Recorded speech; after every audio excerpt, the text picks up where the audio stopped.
Let me guess. You skipped the tutorial. What the fuck? Run. Ignore the field manual. Meh. And immediately sprinted into Lamang, wondering why everything wanted you dead. What? What the fuck? Yeah, I know. I feel ya. Don't worry though, I got you. This video is here so you don't have to spend an hour reading manuals just to figure out which end of the gun goes boom. Now before we jump in, this is going to be a straight to the point crash course. We're only covering the core basics. And I'll keep it as quick and painless as possible so you can get back into the Lamang with a much better chance of surviving. If you're looking for the really in-depth stuff, don't worry, I'll link the official Gray Zone Warfare videos along with some of my own guides that dive deeper into each topic. And if your goal is to become an absolute PvP menace, nope, this isn't that guide. For that, I'll also link some of my fellow community leaders who are absolute beasts at PvP. They'll teach you how to ruin someone else's day. So grab your gear, stop eating crayons, and let's learn how to get good in Gray Zone Warfare.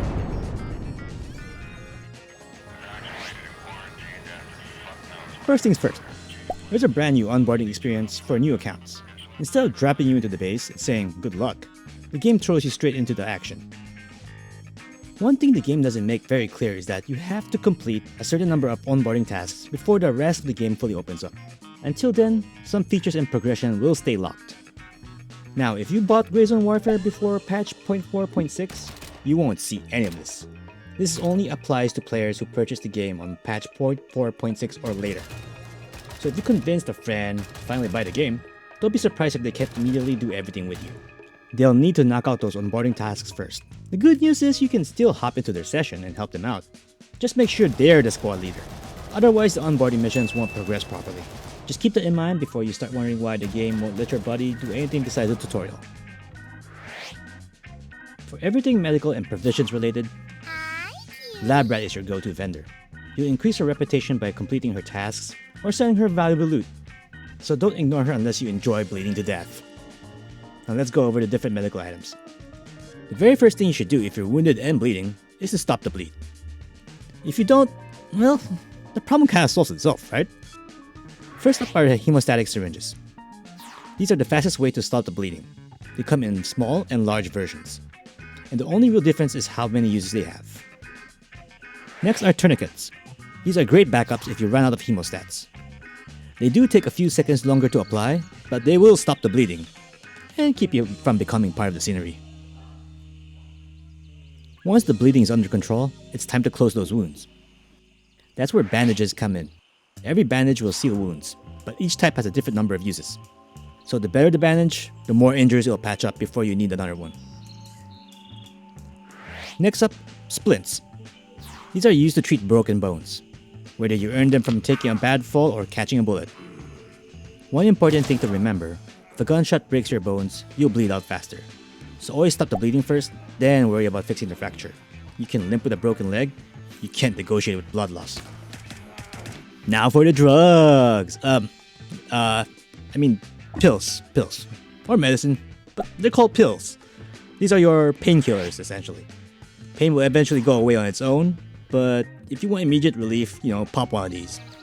These are especially useful in PvP, because a PMC in pain won't shut up. They'll grow loud enough to let the entire enemy squad know exactly where you are. Of the three, meloxicam is generally the best choice. There's also the morphine stim, which instantly removes pain. The catch, it causes liver damage, so you need to treat that afterward. Nothing in Lamang comes free, Now let's talk about potassium iodide, or Ki. Ki is used to treat radiation poisoning. If you accidentally wander into a light radiation zone, radiation builds up over time. Sometimes the exposure is so low it won't even show up on your radiation meter. But your PMC will definitely let you know because they'll start feeling the pain. Now you might think, no problem, I'll just take some painkillers. Nope. Painkillers only mask the pain temporarily. The radiation is still there, and the pain will keep coming back until you take a Ki. So if your PMC is mysteriously in pain after exploring a sketchy area, congratulations! You probably got radiation poisoning. Pop a Ki and you'll be good to go. Now, can radiation actually kill you? Light radiation? Nah. Heavy radiation zones? Oh yeah, those will absolutely turn you into a can of lychee. Next up are suture kits. All of them work at the same speed, so the only real difference is how many uses they have and how much they weigh. Suture kits are used to repair damaged organs, and they only fix one organ at a time. And yes, somehow your PMC is fully qualified to perform brain surgery on themselves in the middle of a freaking war zone. Don't question it, just roll with it, I guess. Next we got blood bags. These replenish lost blood and each one restores a different amount. Which one you carry is mostly personal preference, since they all vary in weight and how much blood they replace. And finally, we have medical bags. Each medical bag has a different amount of storage, so the best one really depends on how you like to organize your gear. Now let's talk about quick slots. The slot marked with the lightning bolt icon in your inventory is considered a quick slot. That includes your rig or plate carrier, your belt, and your pockets. You'll want to keep your medical supplies, food, drinks, and throwables in these slots so you can use them without digging through your backpack. For medical items, the default hotkey is H. The game also prioritizes healing in a logical order. You'll first use hemostats or tourniquets to stop the bleeding, then bandages to seal the wounds, followed by suture kits to repair organs, and finally blood bags to restore your blood if lost. Holding down H will also bring up the menu, and you can scroll through the items you have to use. For more in-depth medical, check out the video in the link below. Alright, here's a section that trips up almost every new player. The weapon system can be pretty confusing at first. It's definitely not as intuitive or self-explanatory as most games, but once you understand how it works, building guns becomes pretty easy. So first, let's meet the people who are more than happy to empty your wallet. Gunny is your first gun vendor. He also buys booze for the highest price. So if you've been hoarding liquor, congratulations, you've accidentally been investing. Gunny specializes in Western firearms, like the AR-15, MP5s, and plenty more. Next up is Artisan. Oh mama. I'd let her boss me around any day. Anyway, she mostly sells the weapons you'll find on Startown AI, like Scorpions, SKSs, some Mosin Nagants, pretty much other early game gear. Then we've got Turncoat. The shady, definitely not running an underground pharmacy guy. If you're into AKs, he's your best friend. He's got all the good com block goodies. And then there's Banshee. Banshee is basically your midlife crisis dad having an identity crisis. He's got a little bit of everything and somehow always ends up with the coolest guns on the block. He's the guy who sells all the cool toys, the M1As, VZ58s, MP7s, and plenty of other weapons and gear that will have your bank account crying and your stash looking a whole lot better. And finally, there's Vulture. He doesn't really have much to sell. His inventory mostly comes from dead players' gear, and special blueprint weapons you unlock later on. The only way to level up his reputation is by selling him high-value loot. Does he pay well for it? Absolutely not. Cheap bastard. Vulture can be found at 2 major combat outposts, and his location changes every Monday.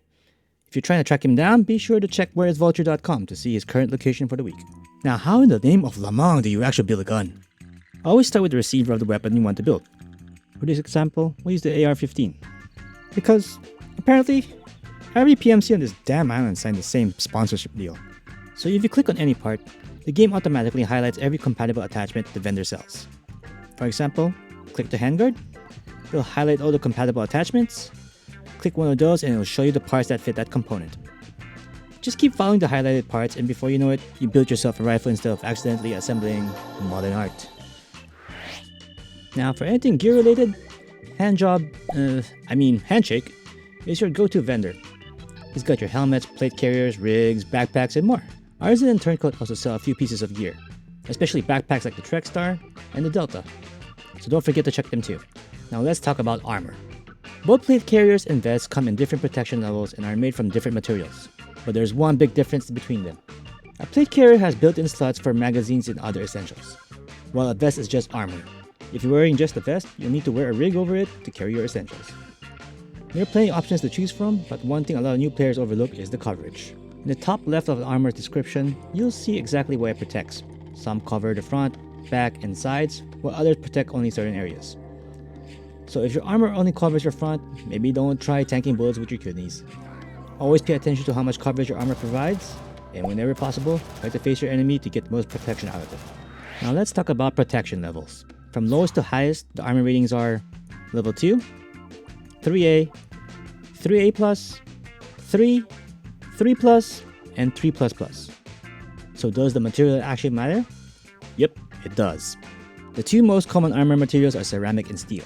Both provide the level of protection they're rated for, but they each have their pros and cons. Ceramic is slightly better, but loses durability faster after taking hits. Steel is much more durable and even has a chance to deflect or ricochet incoming rounds. Sounds like steel is the obvious winner, right? Well, not quite.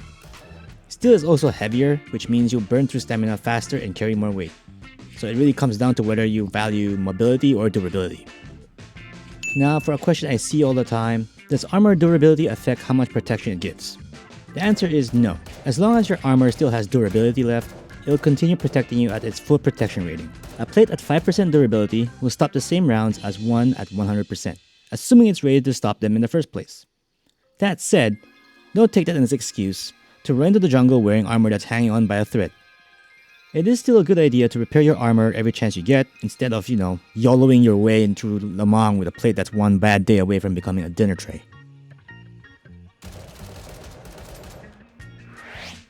Ammo in ballistics is a huge topic, so I'm gonna try to keep this short and sweet. I'll have a separate video that dives way deeper into things like armor penetration, over penetration, barrel lengths, and different combat scenarios. It sounds complicated, but once you understand the basics, it's actually pretty straightforward. Every type of ammo is designed with a different purpose. Some rounds focus on high velocity and armor penetration, while others are designed to dump all their energy into soft tissue, creating massive wound channels that absolutely wreck internal organs. Let's use 5.56 as an example. SP and HBBT rounds are excellent against unarmored flesh. If you can hit the sides, armpits, stomach, or other unprotected areas, they'll cause devastating wounds, heavy bleeding, and can drop enemies surprisingly fast. On the other hand, armor-piercing rounds like M855, 855A1, and M995 are built to defeat armor. Use these when you expect your target to be wearing protection. One mechanic you should know about is over-penetration. Bullets can pass completely through a target, so if you're aiming center mass, don't just aim for the middle and hope for the best. Aim for the heart or lungs to maximize your chances of putting them down. And of course, headshots are still king. Well, mostly. As of patch 0.4.5, player head and heart shots are no longer instant kills. Instead, they'll put players into coma. Personally, I'd love to see the game bring back headshots, heart shots, and explosions as true instant kills in the future update, but for now, that's how the current system works. So remember, the best ammo isn't always the one with the highest penetration. Pick the right round for the target you're fighting, and you'll be much more effective. That brings us to what I think is the single most important lesson for any new player. Shot placement is everything.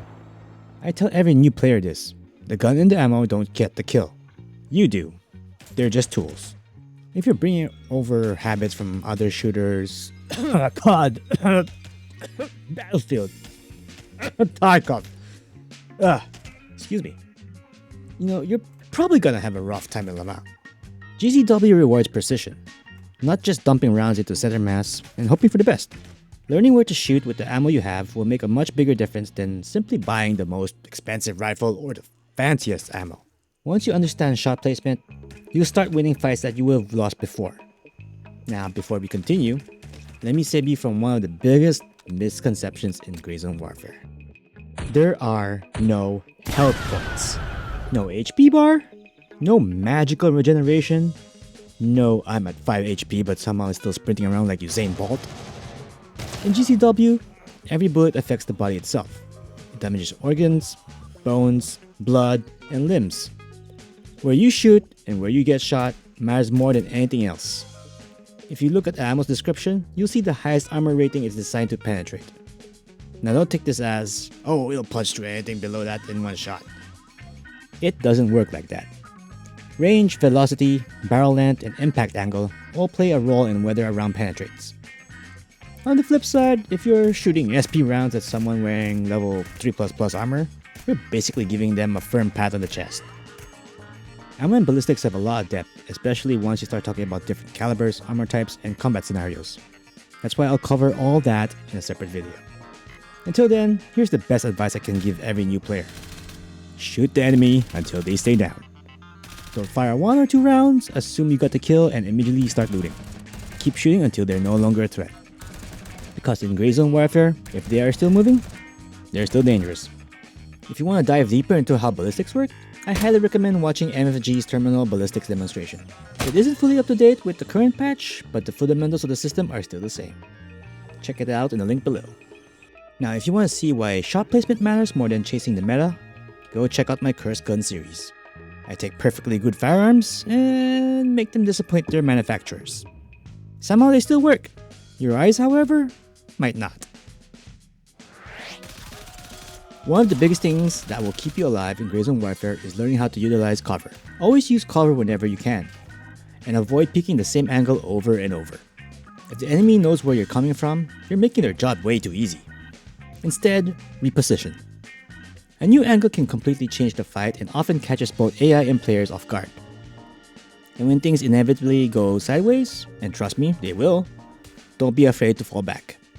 In fact, I always recommend clearing an area as thoroughly as possible before pushing deeper into enemy territory. That way, if you need to retreat, you'll have a safe area to fall back to without worrying about someone sneaking up on you while you're patching up yourself. Speaking of sneaking, at the time of making this video, there are no true stealth mechanics. Not yet, at least. So don't expect to Metal Gear Solid your way through an enemy camp. You're not Solid Snake. Trying to sneak past a group of AI usually ends one of two ways. Either they magically spot you, or you make it all the way through, shoot one guy, and now you got the entire POI chasing you on the way back out. Until stealth mechanics are added, it's almost always safer to clear a path than try to sneak around it. Now let's talk about AI. There are 3 tiers of AI you'll run into Gray Zone Warfare. Tier 1 are the Star Town AIs, the guys you'll fight early on while you're still figuring out which way is north. Tier 2 are the various gangs and rebel factions scattered throughout Lamang's different regions and points of interest. And finally, Tier 3 are the LAF, the Lamang Armed Forces.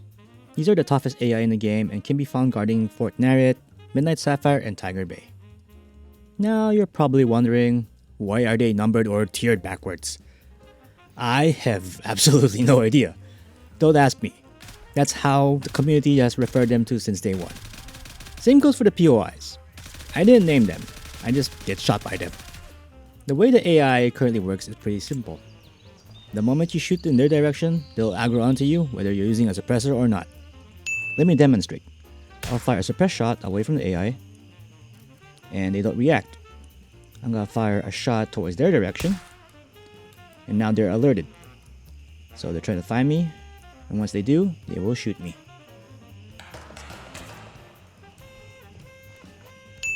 And now we go loud, same thing. They are not alerted. And now we'll shoot at their direction. And now they're trying to do the same thing. So remember, if the AI knows exactly where you are, move.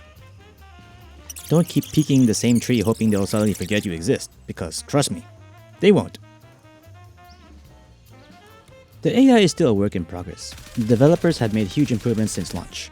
So while today's AI might occasionally make you question your life choices, it's still nowhere near the nightmare fuel that was patch 0.1 in Tiger Bay.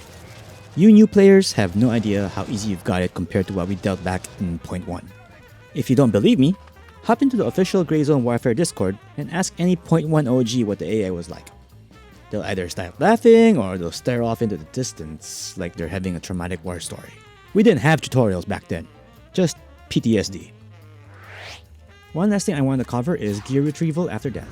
Unlike a lot of other games, you only get one chance to recover your gear. If you die, you can always head back and loot your body like normal.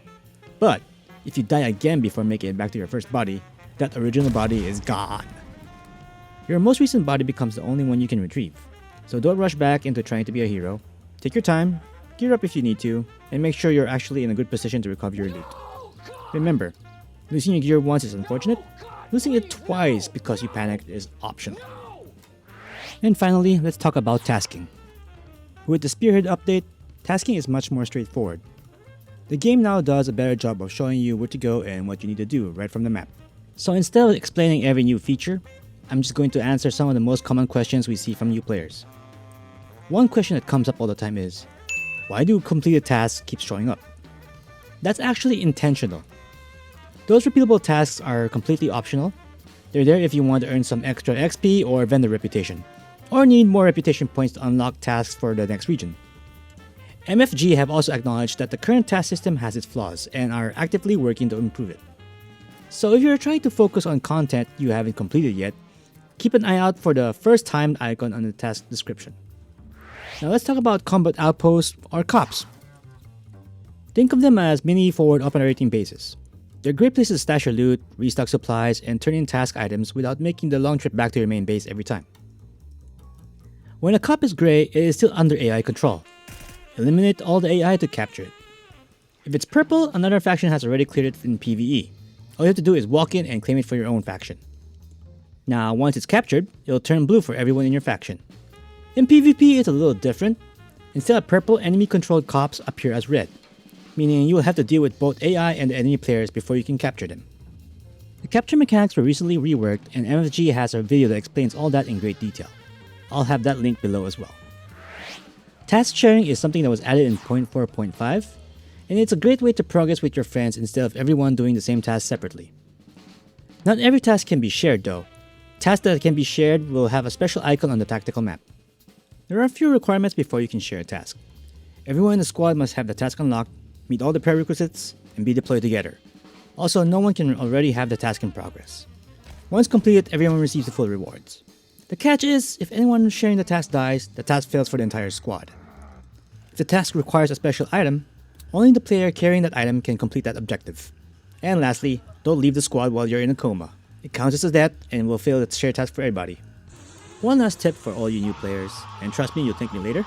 Do not accept every available task the moment you see them. I know it's tempting to grab everything at once, but that's actually one of the easiest mistakes new players make. If you accept a task with the skull icon and die before completing it, you will fail the task and lose a small amount of vendor reputation. The reputation loss isn't huge, but early on, every single reputation point counts. It can definitely slow down your vendor progression if it keeps happening. The good news is, the task will eventually come back around, giving you another chance to complete it. My advice, only take 1 or 2 tasks at a time, especially while you're still learning the game or running around with the new squad. Once you've consistently surviving and feeling more confident, then you can start stacking multiple tasks together. Finally, let's talk about vendor reputation. The fastest way to level up your vendors is still by completing tasks. However, not every vendor has the same number of tasks. Banshee, for example, had a lot of his tasks removed or merged in this update, making it much harder for him to max out his reputation through missions alone. Because of that, your best bet is to sell him high value loot, or HVL, whenever you can. The same goes for Artisan and Turncoat. So if your stash is overflowing with valuable loot, don't just sell it to the first vendor you see. Save it for the vendor whose reputation you're trying to max out first. Now if you still find yourself lost or wondering what to do next, don't worry. There are some amazing community resources that can help. Be sure to check out the GZW tag map and the GZW wiki. They're both fantastic sources for task guides, maps, keys, and just about anything else you'll need during your journey through Lamang.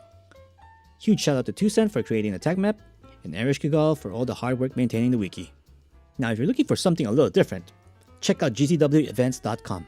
The community game masters host all kinds of creative events on custom servers, giving you a chance to try unique game modes, meet other players, and have a blast without risking your live server stash. Definitely give it a look if you're interested in joining the fun. And while we're talking about the community, don't forget about the official GZW Discord. Whether you're having technical issues, need help with a task, or just have a question about the game, don't be afraid to ask. The community is genuinely one of the most helpful communities I've been a part of, and there's almost always someone willing to lend a hand.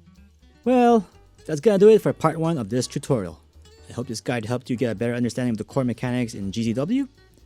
If it did, I'd really appreciate it if you dropped a like and subscribed. It helps the channel out more than you know and lets me keep making guides like this. Be sure to keep an eye out for part 2, where we'll dive much deeper into each of these topics and cover the finer details. Until then, every move matters. Thanks for watching.